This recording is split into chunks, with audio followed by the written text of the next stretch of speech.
পুরো একটা বছর চলে গেল। আবার একটা নতুন বছর, নতুন করে শুরু করা, নতুনভাবে আমাদের জীবনকে এগিয়ে নিয়ে যাওয়া। এমন মনে হচ্ছিল এই বছরটা যেন চোখের পলকেই শেষ হয়ে গেল। কিন্তু দেখেন কখনো কখনো কয়েকটা দিন পার করা আমাদের কাছে কত কষ্টের মনে হয়। আর এদিকে মনে হচ্ছে চোখের পলকে একটা বছরই চলে গেল। যাকগে আর কোনো ভারী কথা না বলি। ২০২৫ সাল ভালো খারাপ মিলিয়ে যেমনই গেছে আমাদের, ২০২৬ সাল যেন এর থেকে অনেক বেশি ভালো হয় আমাদের প্রত্যেকের। আমাদের সকল ইচ্ছা, আশা সবকিছু যেন আমরা এই বছর পূরণ করতে পারি। আচ্ছা এখন বলি এখানে যে আয়োজন দেখতে পাচ্ছেন এগুলো কালকে 31st নাইট উপলক্ষে করেছিলাম। আমি আর আমার শাশুড়ি মিলে ২ জনে হাতে হাতে সমস্তটা করেছিলাম। আর এইভাবেই নতুন বছরটা আমরা শুরু করেছি।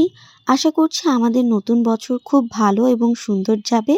সবাই সবার জন্য দোয়া এবং প্রার্থনা রাখবেন।